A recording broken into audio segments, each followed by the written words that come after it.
ಓಂ ಶ್ರೀ ಗುರುಭ್ಯೋ ನಮಃ. ಎಲ್ಲರಿಗೂ ನಮಸ್ಕಾರ. ಧೃತಿ ಡಿವೋಷನಲ್ ಚಾನಲ್ಗೆ ನಿಮ್ಮೆಲ್ಲರಿಗೂ ಹೃತ್ಪೂರ್ವಕ ಸ್ವಾಗತ.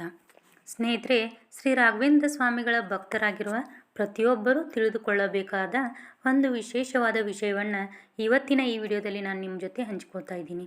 ಅದೇನಪ್ಪ ಅಂತ ಅಂದರೆ, ಶ್ರೀ ರಾಘವೇಂದ್ರ ಸ್ವಾಮಿಗಳ 355ನೇ ಆರಾಧನೆ ಮಹೋತ್ಸವವನ್ನು ನಾಳೆಯಿಂದ ಅಂದರೆ ಆಗಸ್ಟ್ 29, 30 ಮತ್ತು 31ರಂದು ಆಚರಿಸಲಾಗುತ್ತದೆ.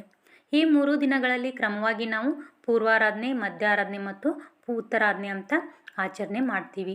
ಬಹಳಷ್ಟು ಜನರಿಗೆ ರಾಯರ ಆರಾಧನೆಯ ಈ 3 ದಿನಗಳ ಮಹತ್ವ ಗೊತ್ತಿರುತ್ತೆ. ಆದರೆ ಕೆಲವರಿಗೆ ಇದರ ಹಿಂದೆ ಇರುವಂಥ ವಿಶೇಷತೆ ಗೊತ್ತಿರದೇನೂ ಇರಬಹುದು. ಹಾಗಾಗಿ ಈ 3 ದಿನಗಳು ಯಾಕೆ ವಿಶೇಷ, ಮನೆಯಲ್ಲಿ ನಾವು ರಾಯರಿಗೆ ಯಾವ ರೀತಿಯಲ್ಲಿ ಪೂಜೆ ಮಾಡಬೇಕು, ಯಾವ ರೀತಿಯಲ್ಲಿ ಭಕ್ತಿಯಿಂದ ಈ 3 ದಿನಗಳನ್ನು ನಾವು ಕಳಿಬೋದು ಅಂತ ಇವತ್ತಿನ ವಿಡಿಯೋದಲ್ಲಿ ನಿಮಗೆ ಸರಳವಾಗಿ ಹೇಳ್ತಾ ಇದ್ದೀನಿ. ವಿಡಿಯೋನ ಪೂರ್ತಿಯಾಗಿ ನೋಡಿ. ಪೂರ್ವಾರಾಧನೆ, ಮಧ್ಯಾರಾಧನೆ ಮತ್ತು ಉತ್ತರಾಧನೆ ಅಂದರೆ ಏನು ಅಂತ ಮೊದಲಿಗೆ ತಿಳ್ಕೊಳ್ಳೋಣ. ರಾಯರ ಆರಾಧನಾ ಮಹೋತ್ಸವದಲ್ಲಿ ಈ 3 ದಿನಗಳಿಗೆ ತುಂಬ ವಿಶೇಷವಾದಂಥ ಸ್ಥಾನವಿದೆ. ಆಗಸ್ಟ್ 29 ಅಂದರೆ ನಾಳೆ ಪೂರ್ವಾರಾಧನೆ, ಆಗಸ್ಟ್ 30 ಅಂದರೆ ಶನಿವಾರ ಮಧ್ಯಾರಾಧನೆ, ಆಗಸ್ಟ್ 31 ಉತ್ತರಾಧಾರಣೆ. ಈ 3 ದಿನಗಳು ರಾಯರ ಬೃಂದಾವನ ಪ್ರವೇಶಕ್ಕೆ ಸಂಬಂಧಿಸಿದಂಥ ಆರಾಧನಾ ದಿನಗಳೆಂದು ಭಕ್ತರು ಶ್ರದ್ಧೆಯಿಂದ ಈ ದಿನಗಳನ್ನು ಆಚರಿಸ್ತಾರೆ. ವಿಶೇಷವಾಗಿ ಮಧ್ಯಾರಾಧನೆಯ ದಿನ ಶ್ರೀ ರಾಘವೇಂದ್ರ ಸ್ವಾಮಿಗಳು ಬೃಂದಾವನವನ್ನು ಪ್ರವೇಶಿಸಿದ ದಿನ ಅಂತ ಹೇಳಲಾಗುತ್ತದೆ. ರಾಯರು ಬೃಂದಾವನವನ್ನು ಪ್ರವೇಶಿಸಿದರೂ ತಮ್ಮ ಭಕ್ತರನ್ನು ಬಿಟ್ಟು ಯಾವತ್ತೂ ದೂರವಾಗಿಲ್ಲ. ರಾಯರ ಭಕ್ತರ ಜೊತೆ ಯಾವಾಗಲೂ ಇರ್ತಾರೆ ಅನ್ನೋದು ರಾಯರ ಭಕ್ತರ ನಂಬಿಕೆ.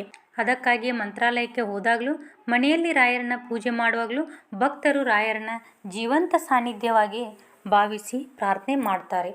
ರಾಯರು ಭಕ್ತರಿಗಾಗಿ ಮಾಡಿದಂಥ ಪ್ರಾರ್ಥನೆ ಅಂದರೆ, ಭಕ್ತರ ನಂಬಿಕೆಯ ಪ್ರಕಾರ ಶ್ರೀ ರಾಘವೇಂದ್ರ ಸ್ವಾಮಿಗಳು ಶ್ರೀಹರಿಯಲ್ಲಿ ತಮ್ಮ ಭಕ್ತರಿಗಾಗಿ ಪ್ರಾರ್ಥನೆ ಮಾಡ್ತಾರೆ.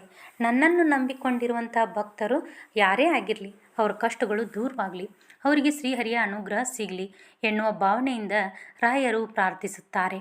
ಅದರಲ್ಲಿ ರಾಯರ ಮೇಲಿನ ಭಕ್ತರಿಗೆ ಇಷ್ಟೊಂದು ಪ್ರೀತಿ ಮತ್ತು ನಂಬಿಕೆ. ನಮ್ಮ ಜೀವನದಲ್ಲಿ ಕಷ್ಟ ಬಂದಾಗ ಯಾರ ಹತ್ತಿರ ಹೇಳ್ಕೊಳ್ಬೇಕು ಅನ್ನೋದು ಗೊತ್ತಾಗದೇ ಇರುವಂಥ ಸಮಯದಲ್ಲೂ ನಾವು ರಾಯರ ಮುಂದೆ ಕುಳಿತು ಮನಸ್ಸಿನ ಮಾತನ್ನು ಹೇಳಿಕೊಂಡ್ರೆ ಮನಸ್ಸಿಗೆ ಒಂದು ರೀತಿಯ ಧೈರ್ಯ ಸಿಗುತ್ತದೆ. ಆದ್ದರಿಂದಲೇ ರಾಯರ ಆರಾಧನೆಯ ಈ 3 ದಿನಗಳನ್ನು ಭಕ್ತರು ಅತ್ಯಂತ ಶ್ರದ್ಧೆಯಿಂದ ಆಚರಿಸ್ತಾರೆ. ಮಂತ್ರಾಲಯಕ್ಕೆ ಹೋಗಲು ನಿಮ್ಮಿಂದ ಸಾಧ್ಯವಾದರೆ ಈ 3 ದಿನಗಳಲ್ಲಿ ಮಂತ್ರಾಲಯಕ್ಕೆ ಹೋಗಿ ರಾಯರ ದರ್ಶನ ಪಡೆಯುವುದು ಬಹಳ ಸಂತೋಷದ ವಿಷಯ. ಕುಟುಂಬದವರ ಜೊತೆ ಹೋಗ್ಬೋದು. ಸಾಧ್ಯವಾದಷ್ಟು ಸಮಯವನ್ನು ರಾಯರ ಸನ್ನಿಧಿಯಲ್ಲಿ ಕಳೆಯಬಹುದು. ರಾಯರ ದರ್ಶನ ಪಡೆದು ಪೂಜೆ, ಸೇವೆ ಮಾಡಿ, ನಾಮಸ್ಮರಣೆ ಮಾಡಿ ನಿಮ್ಮ ಮನಸ್ಸಿನ ಪ್ರಾರ್ಥನೆಯನ್ನು ರಾಯರ ಮುಂದೆ ಇಡ್ಬೋದು. ಆದರೆ ಪ್ರತಿಯೊಬ್ಬರಿಗೂ ಮಂತ್ರಾಲಯಕ್ಕೆ ಹೋಗೋಕ್ಕೂ ಸಾಧ್ಯ ಆಗೋದಿಲ್ಲ. ಕೆಲವರಿಗೆ ಕೆಲಸದ ಸಮಸ್ಯೆ ಇರಬಹುದು, ಕೆಲವರಿಗೆ ಆರೋಗ್ಯದ ಸಮಸ್ಯೆ ಇರಬಹುದು, ವಯಸ್ಸಾದವರಿಗೆ ಪ್ರಯಾಣ ಮಾಡಲು ಸಾಧ್ಯವಾಗದೇ ಇರಬಹುದು. ಅಂಥವರು ಯಾರು ಏನು ಬೇಸರ ಮಾಡಿಕೊಳ್ಬೇಡಿ. ರಾಯರು ಕೇವಲ ಮಂತ್ರಾಲಯದಲ್ಲೇ ಇದ್ದಾರೆ ಎಂದು ನಾವು ಅಂದ್ಕೊಳ್ಳುವಂಥ ಅಗತ್ಯವಿಲ್ಲ. ಭಕ್ತಿಯಿಂದ ರಾಯರನ್ನ ನೆನೆದು ಮನೆಯಲ್ಲಿ ಪೂಜೆ ಮಾಡೋದು ಕೂಡ ಅತ್ಯಂತ ಶ್ರದ್ಧೆಯ ಆರಾಧನೆ ಆಗಿದೆ. ಇನ್ನು ಮನೆಯಲ್ಲಿ 3 ದಿನ ನಾವು ಹೇಗೆ ಪೂಜೆ ಮಾಡಬೇಕು ಅಂತ ನೋಡೋದಾದರೆ, ಮೊದಲನೇದಾಗಿ ಮನೆಯನ್ನು ಸ್ವಚ್ಛವಾಗಿ ಇಟ್ಕೊಳ್ಬೇಕು. ಬೆಳಿಗ್ಗೆ ಬೇಗ ಎದ್ದು ಮನೆ ಗುಡಿಸಿ ಒರೆಸಿ ಸಾಧ್ಯವಾದಷ್ಟು ಶುಚಿಯಾಗಿ ಇಟ್ಕೋಬೇಕು.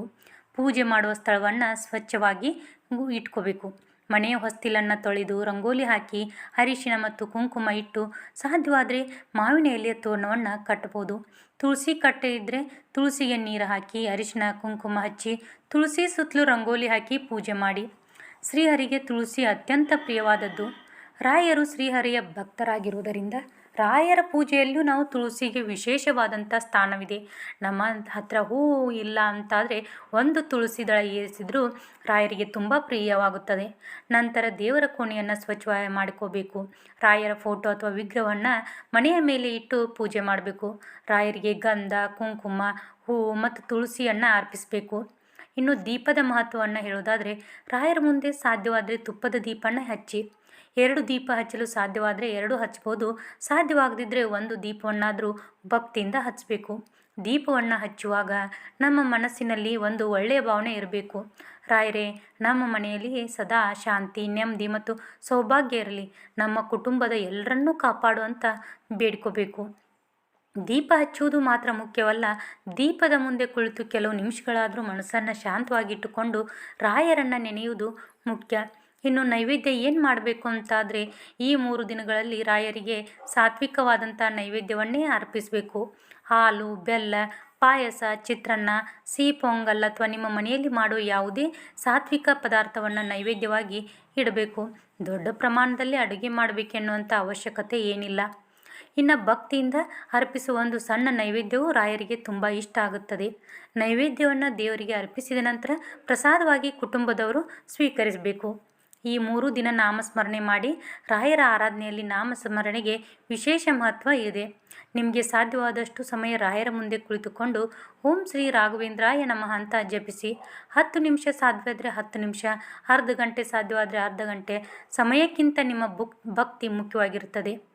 ಜಪ ಮಾಡುವಾಗ ಇನ್ನು ಮೊಬೈಲ್ ನೋಡುತ್ತಾ ಬೇರೆ ಕೆಲಸ ಮಾಡುವುದಕ್ಕಿಂತ ಸಾಧ್ಯವಾದಷ್ಟು ಮನಸ್ಸನ್ನು ಒಂದೇ ಕಡೆ ಇಟ್ಕೊಂಡು ರಾಯರನ್ನು ನೆನೆಯಬೇಕು. ನಿಮ್ಮ ಕಷ್ಟವನ್ನು ರಾಯರ ಮುಂದೆ ಹೇಳಿಕೊಳ್ಳಿ. ಸ್ನೇಹಿತರೆ, ರಾಯರ ಮುಂದೆ ಪ್ರಾರ್ಥನೆ ಮಾಡುವಾಗ ನಮ್ಮ ಮನಸ್ಸಿನ ಮಾತನ್ನು ಮುಚ್ಚಿಡುವಂಥ ಅವಶ್ಯಕತೆಯೇ ಇಲ್ಲ. ನಿಮಗೆ ಏನು ನೋವಿದೆ, ಏನು ಸಮಸ್ಯೆ ಇದೆ, ಹಾಗೆ ಯಾವುದರ ಬಗ್ಗೆ ಚಿಂತೆ ಇದೆ, ಎಲ್ಲವನ್ನೂ ರಾಯರ ಮುಂದೆ ಹೇಳಿಕೊಳ್ಳಿ. ರಾಯರೇ, ನನಗೆ ಈ ಸಮಸ್ಯೆ ಇದೆ, ನನ್ನ ಕುಟುಂಬದಲ್ಲಿ ಈ ಸಮಸ್ಯೆ ಇದೆ, ನನಗೆ ಸರಿಯಾದ ದಾರಿ ತೋರಿಸಿ, ನನ್ನ ಮನಸ್ಸಿಗೆ ಧೈರ್ಯ ಕೊಡಿ, ನನ್ನಿಂದ ಸಾಧ್ಯವಾಗುವ ಪ್ರಯತ್ನವನ್ನು ಮಾಡಲು ಶಕ್ತಿ ಕೊಡಿ ಅಂತ ಪ್ರಾರ್ಥನೆ ಮಾಡಿ. ಕೈಯಲ್ಲಿ ಮಂತ್ರಾಕ್ಷತೆ ಹಿಡಿದು ಪ್ರಾರ್ಥನೆ ಮಾಡಿ ನಂತರ ಅದನ್ನು ರಾಯರ ಪಾದದ ಬಳಿ ಇಡಬೇಕು. ಇಲ್ಲಿ ಒಂದು ವಿಷಯವನ್ನು ನೆನಪಿಟ್ಕೊಳ್ಳಿ. ರಾಯರನ್ನು ಕೇವಲ ಕಷ್ಟ ನಿವಾರಣೆಗೆ ಮಾತ್ರ ಪೂಜೆ ಮಾಡದೆ ಅವರ ಮೇಲೆ ನಂಬಿಕೆ ಮತ್ತು ಭಕ್ತಿಯಿಂದ ಆರಾಧನೆ ಮಾಡೋಣ. ನಮ್ಮ ಪ್ರಯತ್ನವನ್ನು ನಾವು ಮಾಡಬೇಕು, ಅದರ ಜೊತೆಗೆ ರಾಯರ ಆಶೀರ್ವಾದವನ್ನು ಬೇಡಿಕೊಳ್ಳಬೇಕು. ಇನ್ನು ಈ 3 ದಿನಗಳಲ್ಲಿ ಮನೆಯ ವಾತಾವರಣ ಹೇಗಿರಬೇಕು ಅಂತ ಅಂದರೆ, ಈ 3 ದಿನದಲ್ಲಿ ಸಾಧ್ಯವಾದಷ್ಟು ಮನೆಯ ವಾತಾವರಣ ಶಾಂತವಾಗಿರಬೇಕು. ಅನಾವಶ್ಯಕ ಜಗಳ, ಕೋಪ, ಮಾತಿನ ಸಂಘರ್ಷಗಳನ್ನು ತಪ್ಪಿಸಲು ಪ್ರಯತ್ನಿಸಬೇಕು. ಮನೆಯಲ್ಲಿ ಸ್ವಚ್ಛತೆ ಇರಬೇಕು. ಪೂಜೆ ಮಾಡುವ ಸ್ಥಳದಲ್ಲಿ ವಿಶೇಷ ಸ್ವಚ್ಛತೆ ಇರಬೇಕು. ಸಾಧ್ಯವಾದಷ್ಟು ಸಾತ್ವಿಕ ಆಹಾರ ಸೇವನೆ ಮಾಡಬೇಕು. ನಿಮ್ಮ ಕುಟುಂಬದ ಸಂಪ್ರದಾಯಕ್ಕೆ ಅನುಗುಣವಾಗಿ ವೃತ ಅಥವಾ ನಿಮ್ಮ ನಿಯಮಗಳನ್ನು ಪಾಲನೆ ಮಾಡಬೇಕು. ಆದರೆ ಯಾವುದೇ ನಿಯಮವನ್ನು ಮಾಡಲು ಸಾಧ್ಯವಾಗದಿದ್ದರೆ ಅದಕ್ಕಾಗಿ ಮನಸ್ಸಿನಲ್ಲಿ ಯಾವುದೇ ತೆರನಾದಂತಹ ಭಯವನ್ನು ಇಟ್ಟುಕೊಳ್ಬೇಡಿ. ರಾಯರ ಆರಾಧನೆಯಲ್ಲಿ ಮುಖ್ಯವಾದದ್ದು ನಮಗೆ ಬೇಕಾಗಿರುವುದು ಭಕ್ತಿ, ಶ್ರದ್ಧೆ ಮತ್ತು ನಂಬಿಕೆ. ಇನ್ನು ಆರಾಧನಾ ಮಹೋತ್ಸವದ ನಿಜವಾದ ಭಾವನೆ ಏನಪ್ಪ ಅಂತಂದರೆ, ರಾಯರ ಆರಾಧನೆ ಕೇವಲ ಒಂದು ದಿನ ಪೂಜೆ ಮಾಡಿ ನಮ್ಮ ಕಷ್ಟವನ್ನು ಹೇಳಿಕೊಳ್ಳುವುದು ಮಾತ್ರವಲ್ಲ. ರಾಯರು ನಮಗೆ ಕಲಿಸಿದ ಸತ್ಯ, ಧರ್ಮ, ಭಕ್ತಿ ಮತ್ತು ಒಳ್ಳೆಯ ಜೀವನದ ಮಾರ್ಗವನ್ನು ನಮ್ಮ ಜೀವನದಲ್ಲಿ ಅಳವಡಿಸಿಕೊಳ್ಳುವುದು ಮುಖ್ಯ. ಯಾರಿಗಾದರೂ ನಮ್ಮಿಂದ ಸಹಾಯ ಮಾಡಲು ಸಾಧ್ಯವಾದರೆ ಸಹಾಯ ಮಾಡೋಣ. ಯಾರಿಗಾದರೂ ನೋವು ಕೊಡುತ್ತಿದ್ದರೆ ಕ್ಷಮೆ ಕೇಳೋಣ. ಮನಸ್ಸಿನಲ್ಲಿ ಒಳ್ಳೆಯ ಭಾವನೆ ಇಟ್ಟುಕೊಳ್ಳೋಣ. ರಾಯರ ಹೆಸರನ್ನು ಹೇಳುತ್ತಾ ನಮ್ಮಿಂದ ಸಾಧ್ಯವಾದಷ್ಟು ಒಳ್ಳೆಯ ಕಾರ್ಯಗಳನ್ನು ಮಾಡುತ್ತಾ ಜೀವನ ನಡೆಸೋಣ. ಆಗ ರಾಯರ ಆರಾಧನೆಯ ಅರ್ಥ ಇನ್ನಷ್ಟು ಸುಂದರವಾಗಿರುತ್ತದೆ. ಸ್ನೇಹಿತರೆ, ಆಗಸ್ಟ್ 29 ಪೂರ್ವಾರಾಧನೆ, ಆಗಸ್ಟ್ 30 ಮಧ್ಯಾರಾಧನೆ ಮತ್ತು ಆಗಸ್ಟ್ 31ರಂದು ಉತ್ತರಾರಾಧನೆ. ಈ 3 ದಿನಗಳನ್ನು ನಿಮ್ಮ ಅನುಕೂಲಕ್ಕೆ ತಕ್ಕಂತೆ ಭಕ್ತಿಯಿಂದ ಆಚರಣೆ ಮಾಡಿ. ಮಂತ್ರಾಲಯಕ್ಕೆ ಹೋಗಲು ಸಾಧ್ಯವಾಗದವರು ಮಂತ್ರಾಲಯಕ್ಕೆ ಹೋಗಿ ರಾಯರ ದರ್ಶನ ಪಡೆಯಲು ಆಗದೇ ಇರೋರು ಮನೆಯಲ್ಲಿ ರಾಯರ ಪೂಜೆಯನ್ನು ರಾಯರ ಫೋಟೋ ಇಟ್ಟು ದೀಪ ಹಚ್ಚಿ ತುಳಸಿ ಅರ್ಪಿಸಿ ನೈವೇದ್ಯ ಮಾಡಿ ನಾಮಸ್ಮರಣೆ ಮಾಡಿ ರಾಯರನ್ನ ಭಕ್ತಿಯಿಂದ ನೆನಪಿಸಿಕೊಳ್ಳಿ. ನಮ್ಮ ಮನಸ್ಸಿನಲ್ಲಿ ನಂಬಿಕೆ ಇರಬೇಕು. ರಾಯರು ನಮ್ಮ ಜೊತೆ ಇದ್ದಾರೆ, ನನ್ನನ್ನು ಸರಿಯಾದ ದಾರಿಯಲ್ಲಿ ನಡೆಸುತ್ತಾರೆ ಎನ್ನುವಂಥ ಭಾವನೆಯಿಂದ ನೀವು ಪೂಜೆ ಮಾಡಿ.